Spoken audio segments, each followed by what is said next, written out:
우리 미가 1장 전에 보시면 126페이지죠. 그 매일성경 126페이지 미가서의 이제 대략적인 개관이 있습니다. 참고하시면 우리 미가서를 이해하는데 도움이 될 것입니다. 이제 우리 1장으로 가세요. 우리 1절 보시면 유다의 왕들 요담, 아하스, 히스기야 시대에 모레셋 사람 미가에 임한 여호와의 말씀이다. 이 모레셋은 이제 미가 출신지를 나타내고요. 농사짓는 그런 곳입니다. 옛날에는 이 대부분 사람들이 이 농업에 종사를 했죠. 그런데 우리 조선시대만 봐도 권력자들이 이 농사짓는 백성들을 많이 착취하고 억압하고, 그래서 우리 같은 경우에 동학도 일어나고 그런 것이죠. 또 종교 지도자들은 하나님의 말씀만을 전해야 되는데 그러지 못하고 그들을 기분 좋게 하는 말만 이렇게 비유만 맞추는 일명 이렇게 거짓 선지자들에게 하나님은 심판의 메시지를 내리고 있습니다. 이 미가에게 임한 이 여호와의 말씀, 임한다는 게 무엇일까요? 바로 성령님께서 임하셔야 이 여호와의 말씀, 능력의 말씀이요 또 생명의 말씀이 되는 줄 믿습니다. 이 성령님이 임한 그 임재가 없이 말씀을 하나님 말씀 전한다면 그것은 이제 하나님의 말씀이 아닌 그저 이제 인간의 말인 것이죠. 인간의 감정을 고조시키고 이 감정을 터치할 수는 있겠지만 근본적인 하나님의 말씀이 가지는 이 사람의 죄악을 깨트리시고 참 생명과 능력은 줄 수 없는 것이죠. 그래서 오늘 하나님의 일을 하는 목자나 또 여러 부서의 리더나 셀 리더나 또 부리더 또 말씀과 기도로 온전히 성령 충만하시기를 소원합니다. 그래서 우리 교회 리더, 부리더, 교사의 직분을 맡은 모든 분들이 하나님의 말씀을 나눌 때 바로 성령님께서 오늘 말씀 미가에게 임한 여호와의 말씀처럼 성령님께서 임하는 말씀으로 바로 하나님의 말씀이요 권능의 말씀이 선포되기를 주님의 이름으로 축복합니다. 우리 또 2절 보시면 백성들아 너희는 뭐라고 되어 있습니까? 다 들을지어다. 그리고 땅과 거기 있는 모든 것들을 자세히 들을지어다라고 되어 있습니다. 우리는 잘 들어야 될 줄 믿습니다. 이 세상의 일도 우리가 잘 듣지 않고 주의 깊게 듣지 않아서 실수가 생기지 않습니까? 이 자세히 듣는 사람은 바로 이 실수가 적는 것이죠. 더군다나 이 성령은 이 성령님께서 이 선지자들에게 임하셔서 이 선포하신 이 성경은 하나님의 말씀이죠. 세상의 중요한 일도 우리가 허투루 들으면 이 실수와 낭패가 따르는데 하물며 하나님의 말씀은 바로 우리 영혼을 죽이기도 하고 살리기도 하는 바로 말씀이죠. 그래서 이 믿음도 우리가 어디서 난다고 합니까?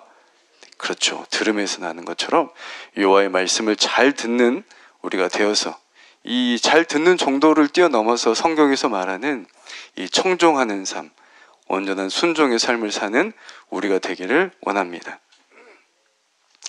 그러시면서 계속해서 주 여호와께서 너희에게 대하여 증언하시되 라고 계속해서 주께서 성전에서 그리하실 것이다. 성전에서 이제 그리하실 것이다 말은 이 3절부터 계속해서 미가서에서 나오는 말씀이 이 주께서 성전에서 이렇게 하실 것이다. 말씀하실 것이라고 얘기하고 있습니다. 그리고 그의 3절 보시면 어디에서 나오세요? 여호와께서 나오시는데 그의 처소에서 나오시고 강림하신다. 땅에 강림하신다. 이 하나님께서 임하시고 또 강림하는 것, 복의 근원이 강림하는 것 얼마나 복된 일입니까? 그런데 이게 그런 게 아니고 오늘 말씀 보시면 하나님의 심판 때문에 그리하신다고 말씀하고 있습니다. 그리고 성전에서 오늘 말씀처럼 이 1절 보시면 끝에 보시면 곧 사마리아와 예루살렘에 대한 대한 몫이다. 성전에서 이 사마리아와 예루살렘 이 관하에서 증언하시겠다는 것이죠. 그래서 다시 돌아와서 우리 처소를 보면 3절 그의 처소 바로 하나님의 성소를 가리키고 있습니다.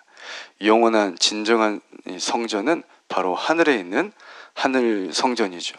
그래서 계시록에도 보면 그날이 되면은 거룩한 성 새 예루살렘이 하나님께로부터 하늘로서 내려온다라고 되어 있습니다. 그리고 그러한 영원한 도성, 영원한 하나님의 성을 모형이 바로 예루살렘에 있는 자기들이 사람의 손으로 지은 성전이라고 생각을 했습니다. 그런데 우리가 생각하는 성전, 그 다윗이 꿈꾸고 또 솔로몬이 아름답고 화려하게 지은 그 성전, 그 복된 초소, 에스겔에서 보면은 모든 복이 어디서부터 시작돼요? 성전 무대에서 마지막에 막 나오지 않습니까? 그 만국을 치료하는 모든 생명이 우리 바로 성소에서 흘러나온다고 하는데, 물론 예수님이 재림하셔서 우리가 영원토록 살 천국 성전을 비유하고 있지만, 지금도 그렇고 그 당시도 그렇고 성전에서는 하나님의 복과 은혜가 상징인 것인데, 오늘 5절 상징적인 것인데 야곱의 허물로 또 여러 가지 죄로 말미암아 하나님께서 심판하시는 모습이 바로 이 성전에서 시작한다고 오늘 하나님의 심판 메시지가 이 미가에서 말씀하고 있습니다. 그래서 어떻게 하냐? 어떤 심판이냐? 3절 우리 한번 읽어볼까요? 시작. 여호와께서 그의 처소에서 나오시고 그 아래에서 산들이 녹고 골짜기들이 갈라지를 불 앞에. 아멘. 하나님께서 이제 정말 화산이 폭발하듯이 지진으로 땅이 갈라지듯이 이렇게 심판을 위해서 임하신다고 비유로 표현하고 있습니다. 그래서 이 모든 심판이 바로 성전에서, 주께서 성전에서 그리하실 것이라 라고 강하게 말씀하고 계시죠. 이제 북이스라엘, 여기서 이제 나오는 사마리아는 북이스라엘의 수도죠. 그리고 이제 예루살렘은 남유다의 수도고요. 이 대표성을 상징하는데, 이제 북이스라엘이 멸망하고 예루살렘이 멸망하기 직전까지 유다 백성들이 이 죄에서 돌이켜서 하나님께로 돌아오도록 간절히 눈물을 흘리며 오늘 미가처럼 회개를 촉구한 선지자가 있었습니다. 바로 눈물의 선지자 누굽니까? 예레미야죠. 예레미야 7장 4절에 보면 이런 말씀이 있습니다. 너희는 이것이 여호와의 성전이라, 여호와의 성전이라, 여호와의 성전이라 하는 거짓말을 믿지 말라. 이스라엘 백성들이 이 예루살렘 성전이 하나님이 임재하시는 곳, 또 역사하는 곳, 늘 언제나 변함없이 내 삶은 어떠하든지 성전에서 내가 제사만 잘 드리면 모든 죄가 용서받고 이 만사 형통이 일어난다라고 그들은 생각했습니다.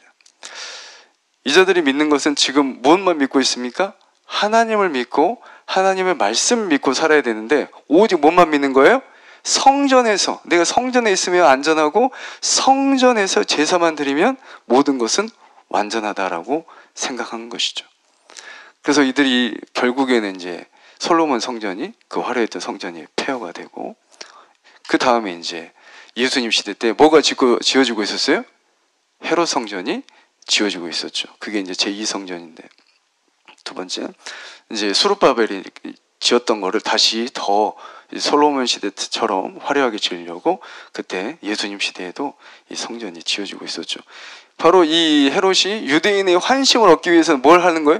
바로 그가 종교적인 열심이나 그런 게 아니고 바로 이 유대인들의 환심을 얻기 위해서. 그 당시도 유대 백성들은 관심이 어디에만 있는 거예요? 모든 종교적인 모든 열정은 다 성전에만 있는 거예요. 성전이 있기 때문에 성전만 우리만 있으면 우리 유대인들은 완전하다는 거예요. 그런데 예수님께서 뭐라고 하십니까? 그런 성전에 대해서 내가 진실로 너에게 이르노니 돌 하나도 돌 위에 남지 않고 다 어떻게 하리라? 무너뜨리리라. 성육신된 이제 예수님의 십자가, 바로 죽음과 부활을 얘기하신 바로 그걸 자신의 몸된 부분을 가리키신 말씀이었는데, 그 후로도 마찬가지죠. 로마서 12장도 마찬가지고 고린도전서 3장 16절 보면은 이렇게 말하고 있죠. 사도 바울이 내 몸이 이제 성전이 뭐라고요? 다 부서지고 나서 부서지기 전이지만 어때요? 우리 몸이라고 성전이. 예수님 시대 예수님이 뭐라 하셨어요? 더 이상 눈에 보이는 건물이 성전이 아니고 뭐가 성전이라고요? 내가 성전이라요. 그러니까 여기서 예를 들어가지고 주초를 하고 막 술을 마시고 담배 피면 성전에 누가 계세요? 하나님을 영접한 자는 예수님 영접한 자 누가 오세요? 성령님이 거하신 처소라고 하잖아요. 그러니까 하면 안 된다는 거예요. 예, 예를 들어서. 그리고 로마서 12장에서 똑같은 말이죠. 너희 몸이 뭐다? 산 제물이야. 이제는 짐승 막 죽이고 잡아서 그 피가 아니고 예수님의 피로 모든 것은 다 이루신 줄 믿습니다. 그래서 예수의 피 우리가 찬양하고 높이는 거예요. 그리고 너희 몸이 뭐다 이제? 너희 몸이 산 제물이라고 말하는 거예요. 로마서 12장에. 그 예배이잖아요. 영적 예배 얘기하고 있죠. 삶이 뭐다? 예배다. 삶의 예배를 강조하고 있는 거예요. 예수님이 하신 말씀을 사도 바울을 통해서 계속해서 강조하고 있는 거예요. 여러분 주일 예배 어때요? 엄청 중요합니다. 주일 예배 어떻다고요? 엄청 중요하다니까. 그런데 동일하게 중요한 예배가 있습니다. 무슨 예배가 중요해요? 나머지 6일의 삶의 예배가 중요하다니까. 나머지 삶의 6일의 예배가 온전치 정말 실수도 하고 저도 마찬가지로 실패도 하고 낙담하기도 하고 넘어지기도 하죠. 그러다 뭘 잡고 나가는 거예요? 내가 성전에 예수님 모시고 실패한 성전에 나아가는 것이 바로 삶의 예배죠. 아멘. 그게 되지 않고 삶은 세상하고 똑같아. 세상 사람하고 별 차이도 안 나고 그런 상태에서 내가 주일날 예배만 온전히 드린다. 하나님께 연락되겠냐 이 말. 그게 바로 예레미야와 바로 에스겔 모든 선지자가 촉구하고 있는, 지금 미가 선지자도 그 얘기를 하고 있는 거예요. 이 정의가 어디 있냐, 공의가 어디 있냐, 너희 삶의 지금 예배가 어디 있냐라고 말을 하고 있는 것이죠. 그래서 이 예수님이 안 계시면 우리도 마찬가지예요. 예수님이 안 계시면 계속 눈에 보이는 것만 계속 우리는 초점을 맞추는 거예요. 그래서 유대인들도 우리와 똑같은 구약 성경 믿어요. 예수님 시대에 말씀하셨던 성경 다 구약 시대. 그런데 그 사람은 지금도 뭘 믿어요? 예수님 안 믿는다니까. 유대인들은 뭘 믿어요? 말 그대로 구약을 믿지만 누가 메시아가 아니에요? 예수를 메시아로 인정 아직도 하지 않고 있단 말. 그러니까 그들은 뭐가 아직도 있어요? 그들의 혈안이 되어 있는 게 아직도 성전이란 말이에요. 뭘 지으려고 해? 제3성전을 그들은 지으려고 하는, 그들은 어떻게 보면은 그 막 전쟁을 하고 막 그 모든 피를 뿌리고 돈을 그렇게 막 미국 그러던 모든 일들이 결국은 뭘 위해서예요? 예루살렘에 성전이 세워지는 게 이제 그들은 뭐야? 그렇게 해야 메시아가 온다고 그들 믿고 있는 거예요. 예수가 뭐가 메시아가 아니다 보니까.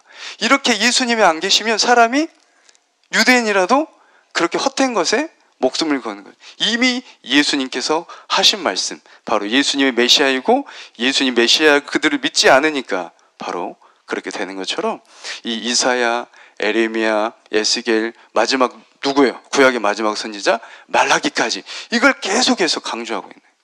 삶의 예배를 강조하고 있죠. 예수님께서 예배드리는 그 삶이 중요하다. 그리고 예수님께서 11조 얘기하시면서 마태복음 23장 23절에 화 있을진저 외식하는 서기관과 바리새인들이여 너희가 박하와 회당과 근처와 11조를 드리되 율법에 더 중요한 의와 인과 신은 버렸도다. 그러나 여기가 중요하죠. 이것도 어떻게 해요? 행하고 11조도 막 유튜브나 이런 데 보면 이상한 말도 많이 있잖아요. 근데 그게 예수님이 뭐라고 하셨어요? 이것도 행하고 행하지 말란 말이야. 이것도 중요한데 더 중요한 게 뭐라고요? 저것도 버리지 말아야 될지니 의와 신과 이 의와 인과 신을 이것도 버리지 말라는 거예요. 의는 뭡니까? 바로 의로운 삶이죠. 하나님 말씀에 입각한 공의로운 삶, 의로운 삶. 그게 바로 소선지서 대선지서 다 마찬가지. 공의, 정의, 의로운 삶. 하나님 말씀에 따른 의로운 삶. 그리고 또 뭐예요? 사랑이 삶. 하나님 사랑, 이웃 사랑. 그리고 신. 마지막 믿음이죠. 믿을 신.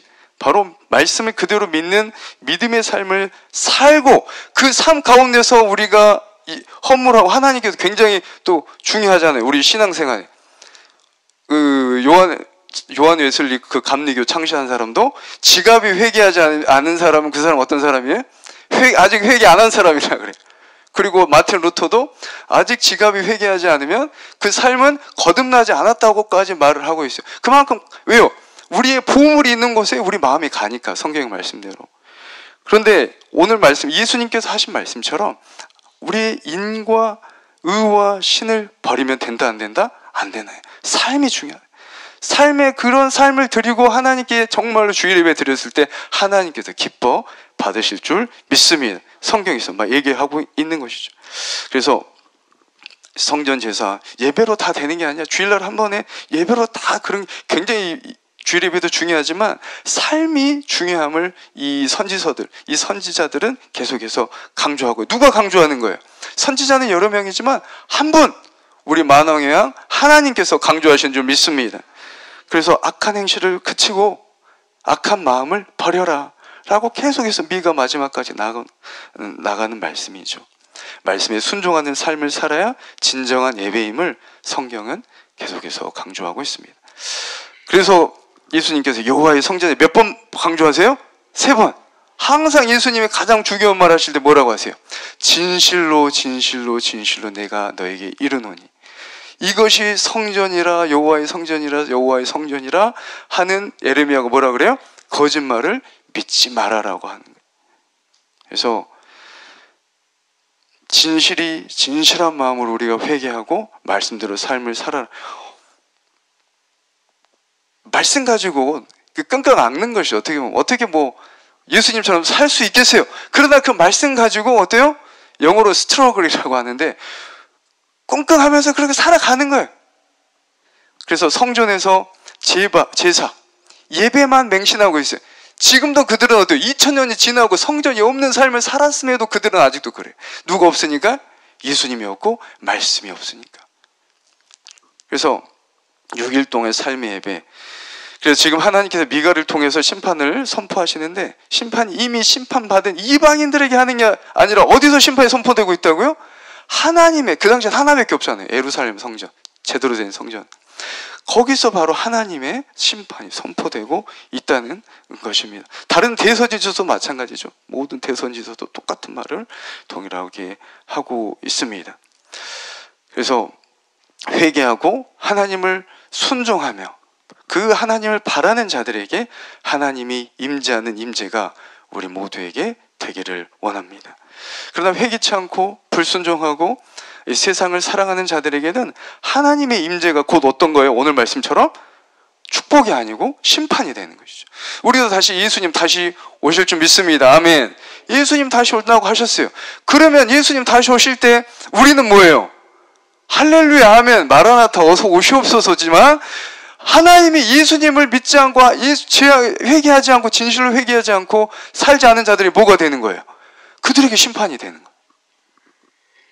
그래서 계속 심판의 경고, 다시 살아라, 제발 죄를 끊고 회개하고 돌이켜라라고 계속해서 선지자를 통해서 하나님이 이 구약에는 경고하고 계십니다. 그래서 5절부터 이제 하나님께서 막 불길같이 막 심판의 모습으로 임하시는 부분이었다면 5절 말씀 우리 한번 읽어볼까요? 시작. 이는 다 야곱의 허물로 말미암으며 이스라엘 족속의 죄로 말미암음이라. 야곱의 허물이 무엇이냐? 사마리아가 아니냐? 유다의 산당은 무엇이냐? 예루살렘이 아니냐? 예, 이 하나님이 심판하시는 이유 6절 보면 사마리아까지, 사마리아를 그렇게 하시겠다. 그래서 대표적인 거죠. 북이스라엘 수도가 사마리아였고 이 남유다의 수도가 예루살렘이었고, 대한민국 어떻게 하겠어요? 북조선에 뭐요? 북조선의 평양아 이렇게 되는 거예요. 대한민국에는 어디요? 서울아. 대표적을 띄는 거예요. 대표적. 한 나라에 대해서 지금 계속 말씀하고 계시는 거예요. 하나님 믿는 자들에게. 그래서 야곱의 허물, 이스라엘의 죄, 허물에 대해서 잠깐 우리가 좀 생각한다면, 허물은 히브리어 말로 이 페샤라고 하는데 주로 반란과 반역을 뜻해요. 그러니까 이게 우리 지금 말하고 있는 것은 국가적인 반란 그런 것보다도 우리 마음의 반란인 거예요. 우리는 누가 왕이어야 돼요? 아멘. 주님만이 왕이신 줄 믿습니다. 근데 자꾸 뭐예요? 내가 나를 봐도 반역을 일으키려고 하는 거예요. 이게 바로 허물이에요. 페샤, 윤리적, 내 내면 속에 하나님께 대한 반란, 이 아담과 같은 내가 왕된 것, 내가 주인 되려고 하는 것. 그리고 또 죄, 죄는 하타트. 여러분 많이 들어보셨을 거예요. 이제 이게 예수님 시대 헬라어는 하마르티아라 하는데 뭐예요? 궁수가 딱 관역을 향해 딱 쐈어요. 그러면 어떻게 돼야 돼요? 표적으로 가야 되는데 이게 관역을 벗어난 것. 벗어났다. 이게 죄잖아요. 하마르티아. 예, 여기서는 하타트라고 되어 있는데 바로 하나님의 표준, 하나님의 기준에서 벗어난 것을 죄라고 하고 있는, 하나님의 기준에서 이탈하고 벗어나는 행위. 즉 하나님과 인간 사이가 올바른 관계, 온전한 관계, 정말 이 죄를 짓기 전에 아담과 하나님과의 관계처럼 그런 관계가 돼야 되는데 이 하나님의 이 관계를 파괴해버리는 게 바로 죄라는 것이죠. 쉽게 말해서 허물은 내가 주인 되어가지고 안 해야 되는 걸 하는 것. 그리고 죄는 뭐예요? 하나님과 관계가 온전해야 되는데 이 관계를 끊어막는, 우리가 해야 할 일을 안 하는 것. 많이 들어보셨죠? 할 거 안 하고 안 할 것 하는 것이죠. 그게 바로 허물과 죄다. 그럴 때 관계가 파괴되고 단절되고 결국은 어때요? 오늘 심판. 결국 북이스라엘 망하고 유다 망하고 결국 렘넌트 이 남은 자를 남겨두시지만 얼마나 비극입니까? 6절 금방 우리가 읽은 것처럼 사마리아 돌무더기 같이 하고 그렇게 또 보면 뭐예요? 뭘 드러내요? 그 기초를 드러낸다고 되어 있는데 수치를 드러내겠다라는 하나님의 말씀입니다. 7절 우리 금방 읽었고 우리 보면은 계속해서 뭐라고 7절 앞에 보면 뭐가 부서집니까? 왜? 우상이 부서지고 있죠. 그래서 나의 우상, 나의 인생의 1번이 되는 것들, 뭐 3S라고 돼서 스크린, 또 요즘 아이들 다 스크린에 사로잡혀 있잖아요. 저도 뭐 우리도 마찬가지고 막 스마트폰 같은 거, 스크린, 영화도 되고, 또 스포츠도 되는 거, 스포츠. 예, 80년대 막 전두환 시절 그랬잖아요. 이걸로 막 우민화 정책했죠.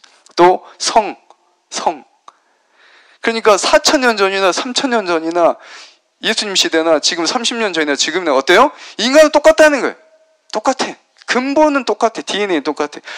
예수님의 보혈과 성령의 능력이 아니면 답이 없는 줄 믿습니다.